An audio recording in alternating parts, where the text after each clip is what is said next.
ආයුබෝවන් දුවේ පුතේ 6 ශ්‍රේණියේ ඉගෙනුම ලබන ඔබ සියලු දෙනාම ඉතා සාදරයෙන් පිළිගනු ලබනවා ඉතිහාසය දැනුම මිනුම ප්‍රශ්නාවලිය සඳහා. ඉතිහාසය දැනුම මිනුම ප්‍රශ්නාවලිය සකස් කරලා තියෙන්නේ මේ 6 ශ්‍රේණිය දෙවන පාඩම ඇසුරෙන්. ආදිමිනිසා තමයි පාඩමේ නම.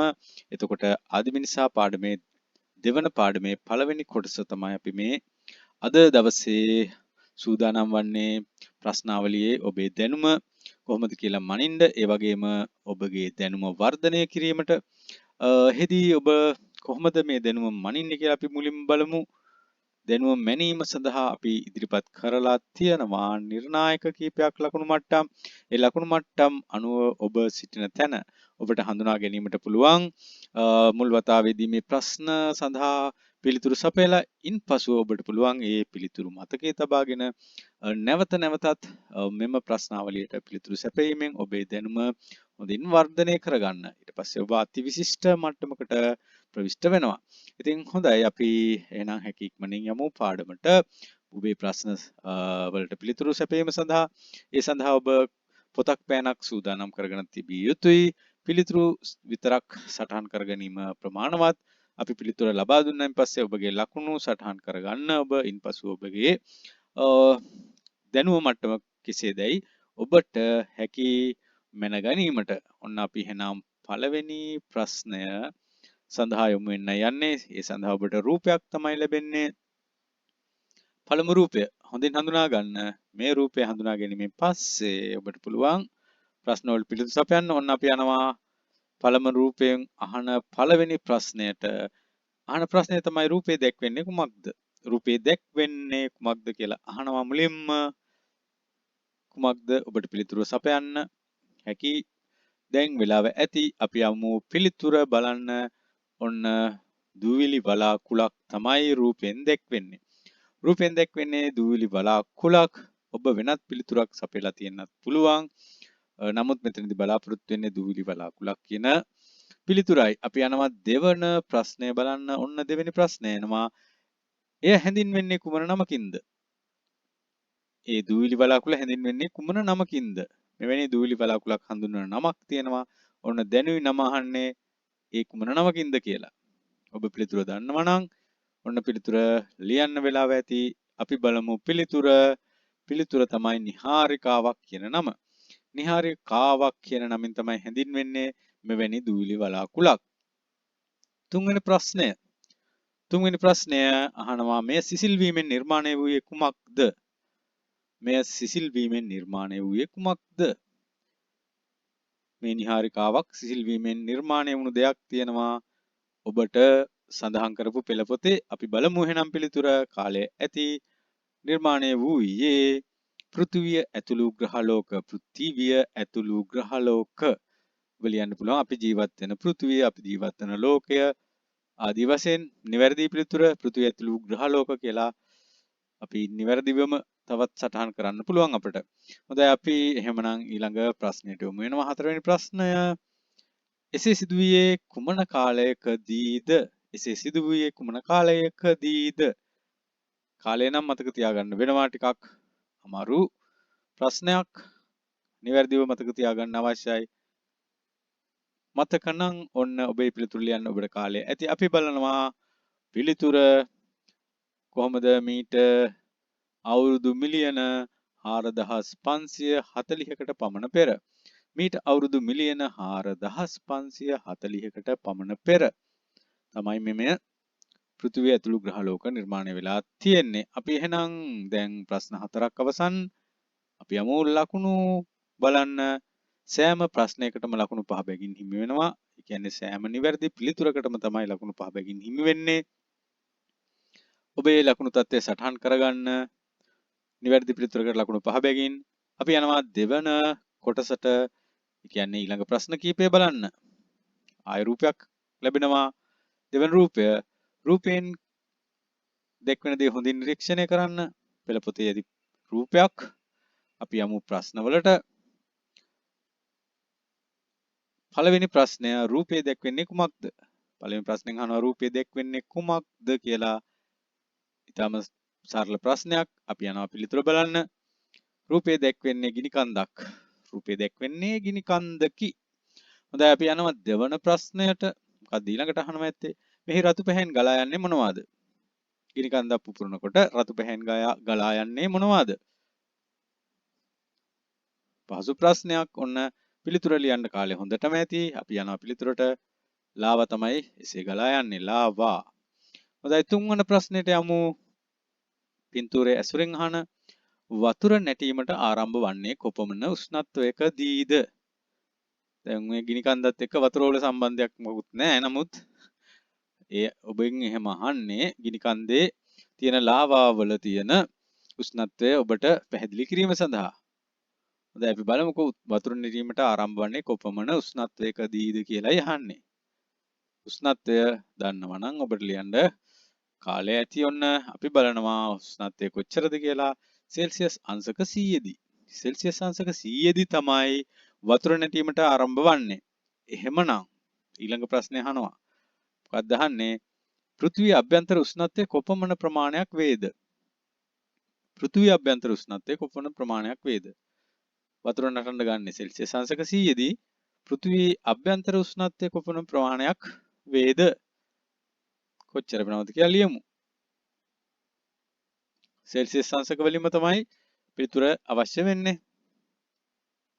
හොඳයි අපි බලනවා එහෙනම් පිළිතුර. පෘථිවියේ අභ්‍යන්තර උෂ්ණත්වය සෙල්සියස් අංශක 6000ක් පමණ වෙනවා. එතකොට තේරුම් ගත යුතු දේ තමයි වතුර නටන්නේ සෙල්සියස් අංශක 100 දී. ඒකත් කොච්චර හානි කරද ඇඟට වැටුනොත්. ඉතින් 100 දී එහෙමනම් 6000ක් නම් කොච්චර ප්‍රමාණයක විනාශකාරී තත්ත්වයක්ද තියෙන්නේ ලාවා වල කියලා ඔබට හිතා ගන්න පුළුවන්. හොඳයි අපි ප්‍රශ්න 4ක් අවසන්. දැන් ආයෙත් පිළිතුරු වලට ලකුණු තත්ත්වය තමයි බලන්න යන්නේ. සෑම ප්‍රශ්නයකටම පිළිතුරකටම නිවැරදි පිළිතුරකටම ලකුණු 5 බැගින් හිමි වෙනවා.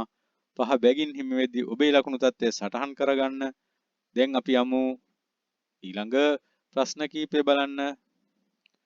ආයෙ පින්තූරයක් තියෙනවා. ඔබ හොඳට අඳුරන පින්තූරයක්. අපි ඒ රූපය ඇසුරෙන් අහන ප්‍රශ්න කීපය බලන්නයි යන්නේ. පළවෙනි ප්‍රශ්නය රූපය දැක්වෙන්නේ කුමක්ද? පළවෙනි ප්‍රශ්නෙන් අහනවා රූපය දැක්වෙන්නේ කුමක්ද? නමමයි අහන්නේ කුමක්ද කියන එක.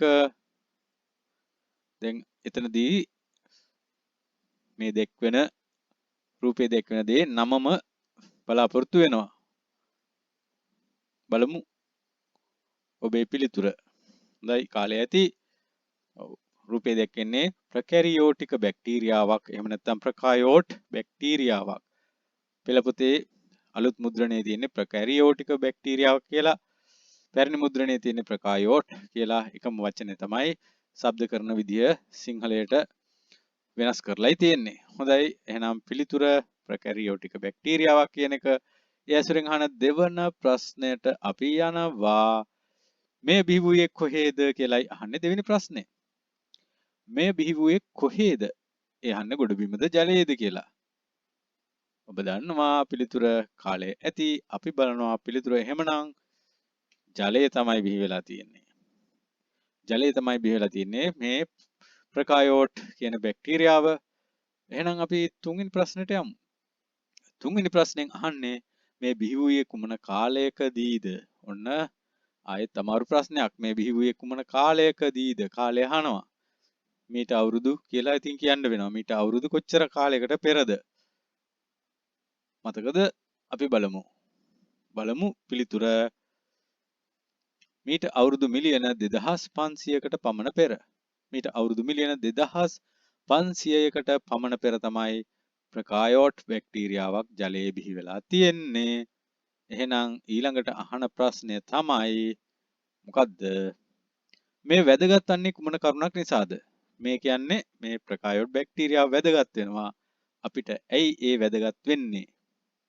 මොකක්ද ඒකේ තියෙන විශේෂත්වය? බැක්ටීරියා ඕන තරම් ලෝකේ තියෙනනේ. ඇයි ප්‍රොකායෝට් බැක්ටීරියාව වැදගත් වෙන්නේ කියලා යහන්නේ. පිළිතුර සටහන් කරමු. පිළිතුර දන්නවා නම් ඔන්න කාලය ඇති. අපි බලමු පිළිතුර. මේ ලෝකේ බිහි වූ පළමු ජීවය හේතුවෙන්. මේ ලෝකේ බිහි වූ පළමු ජීවය හේතුවෙන්. ලෝකේ ජීවයක් හටගත්තා නම් ජීවිතයක් හටගත්ත නැයි ජීවිතය පළවෙනිම ජීවිතය හටගත්තු කුමක්ද? ප්‍රකායෝඩ් බැක්ටීරියාව. හොඳයි එහෙමනම් අපි ප්‍රශ්න 4ක් අවසන් රූපය ඇසුරින් දැන් තියෙන්නේ ලකුණු තත්ත්වය සටහන් කරගන්නයි. ලකුණු තත්ත්වය බලමු. කොහමද ලකුණු? සෑම නිවැරදි පිළිතුරකටම ලකුණු 5 බැගින් හිමි වෙනවා. එතකොට ඔබේ ලකුණු සටහන් කරගන්න ඉක්මනින්. අපි යමු ඊළඟ ප්‍රශ්න කීපය බලන්න. නැවත රූප සටහනක් තියෙනවා. රූප සටහනේ දැක්වෙනවා රූපයක්. හොඳින් අඳුනා ගන්න.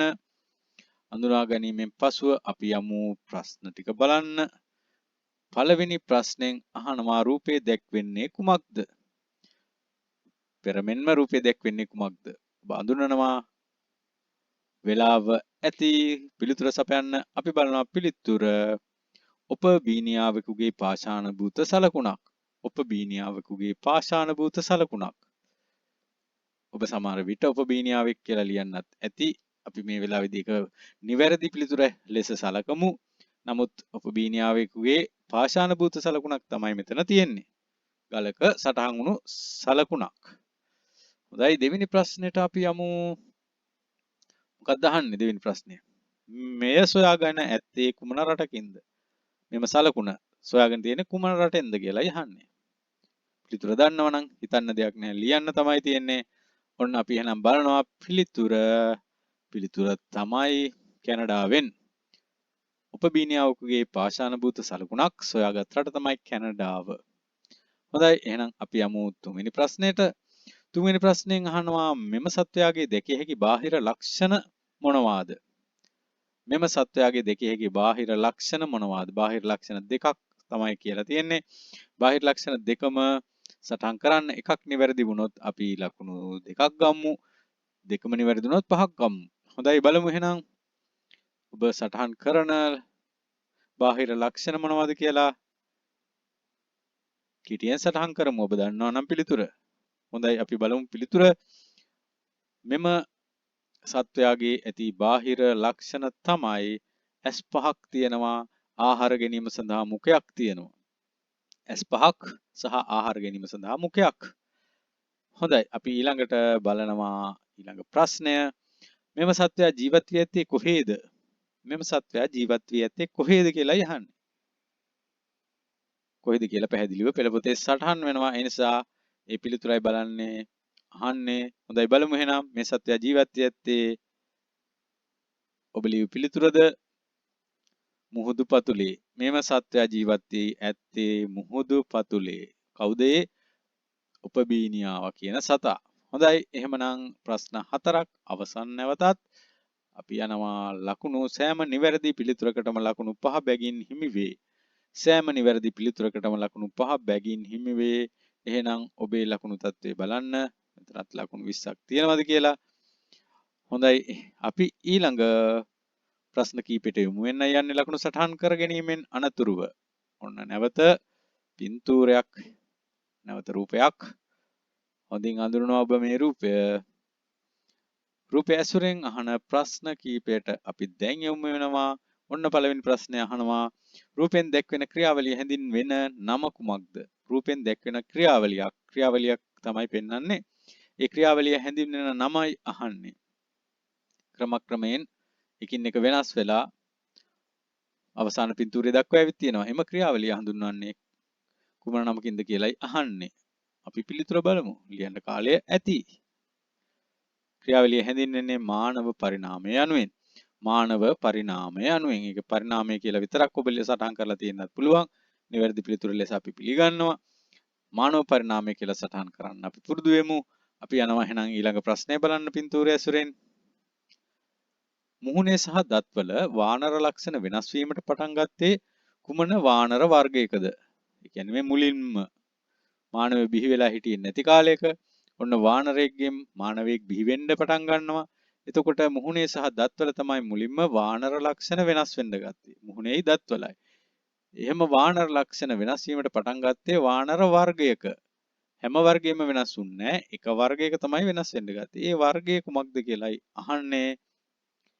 කුමක්ද වර්ගය? ඔබ දන්නවා පිළිතුර. අපි බලමු එහෙමනම් ඔබේ පිළිතුර නිවැරදිද කියලා අප්‍රිකානු චිම්පන්සි කියන වානර වර්ගය තමයි මුහුණේ සහ දත්වල වානර ලක්ෂණ වෙනස් වීමට පටන් ගත්තේ. ඊට පස්සේ මානවයෙක් බිහි වෙන්නේ ඔන්න ඔය අප්‍රිකානු චිම්පන්සින්ගෙන් තමයි. අනිත් වානරයන්ගෙන් එහෙම වෙනස් වෙලා මිනිස්සු බිහි වුණේ නැහැ. ඒ වානරයෝ තාමත් ඒ විදිහටම ඉන්නවා. හොඳයි අපි යනවා එහෙමනම් තුන්වෙනි ප්‍රශ්නෙන් අහනවා මානව ලක්ෂණ පෙන්눔 කරන මුල්ම සත්වයා හැඳින්වෙන නම කුමක්ද? මානව ලක්ෂණ පෙන්눔 කරන මුල්ම සත්වයා හැඳින්වෙන නම. දැන් ඔන්න වානරයාගෙන් අප්‍රිකානු චිම්පන්සියාගෙන් වෙනස් වෙලා එනවා මානව ලක්ෂණ පෙන්වන සතෙක් පළවෙනි වතාවට. ඒ සතාගේ නම අහන්නේ. එයාව හඳුන්වලා තියෙන නමකින්. කුමක්ද නම? වෙනස් වීම පටන් ගත්තු පළවෙනි සත්වයාගේ නම ඔබ දන්නවා නම් පිළිතුර ලියන්න කාලය ඇති. ඔන්න අපි බලනවා පිළිතුර ඒ තමයි ඔස්ට්‍රලෝපිතිකස්.